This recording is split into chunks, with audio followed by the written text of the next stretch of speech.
duduk di depan layar, membuka laporan terbaru dari Pentagon. Tapi yang mencolok bukanlah kata-kata, melainkan peta. Peta besar penuh garis lengkung, titik merah, dan tanda tanya. Fokusnya bukan Timur Tengah, bukan lagi Afghanistan atau Irak, tidak juga Ukraina, meski itu masih relevan. Peta itu memusat pada satu wilayah, Laut Cina Selatan. Disinilah kamu mulai menyadari sesuatu yang bergeser. Jika sebelumnya Asia hanya dianggap sebagai teater kedua, kini Indo-Pasifik telah menjadi panggung utama. Dan Laut Cina Selatan adalah pusat panggung itu. Pentagon tidak sekadar menandai lokasi kapal, tapi membicarakan poros kekuatan, choke points logistik, jalur eskalasi cepat, dan yang paling menarik, zona fleksibilitas kinetik. Sebuah istilah yang halus tapi mengandung potensi kekerasan sangat nyata. Sejak 2022, dokumen Strategi Pertahanan Nasional National Defense Strategy telah memperjelas satu hal. Tiongkok adalah tantangan utama. Rusia dianggap acutely problematic. Tapi hanya Tiongkok yang disebut sebagai pacing threat, ancaman yang menentukan laju perkembangan militer. Kata-kata ini bukan sekadar retorika.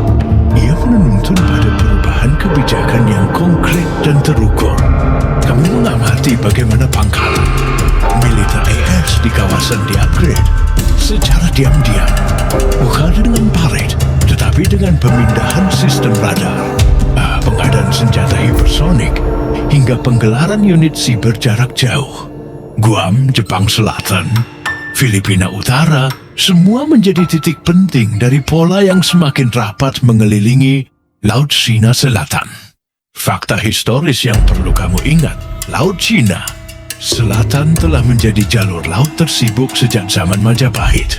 Tapi sejak Perang Dunia II, ia belum pernah menjadi wilayah utama konflik kekuatan besar. Kini, untuk pertama kalinya sejak 1945, potensi itu kembali hidup. Anekdot kecil yang mungkin luput dari banyak pengamat. Pada tahun 2019, sebuah kapal nelayan Filipina ditabrak oleh kapal milisi Tiongkok di perairan dekat Reed Bank. Tabrakan itu bukan hanya kecelakaan laut biasa. Saat awak kapal Filipina mengambang di laut, ditinggalkan oleh kapal penabrak. Justru kapal nelayan Vietnam yang menyelamatkan mereka. Bukan kapal milik Filipina, bukan bantuan dari sekutu. Ini menjadi metafora yang tak biasa soal siapa benar-benar hadir ketika krisis terjadi. Dan disinilah kamu berada sekarang, di tahun 2025, menyaksikan AOS secara sistematis memutar ulang arsitektur strateginya. Tidak lagi berorientasi global tanpa arah, tapi fokus dan tajam, seperti mata elang yang mengintai mangsa dari ketinggian. Perubahan ini bukan sekadar militeristik. Ia mencerminkan pergantian seluruh paradigma dari penanggulangan terorisme ke kontestasi antar negara adidaya. Namun para analis masih berdebat apakah Laut Cina Selatan benar-benar akan menjadi medan tempur nyata atau hanya panggung teater simbolik yang digunakan AS untuk mempertahankan dominasi globalnya tanpa harus berperang.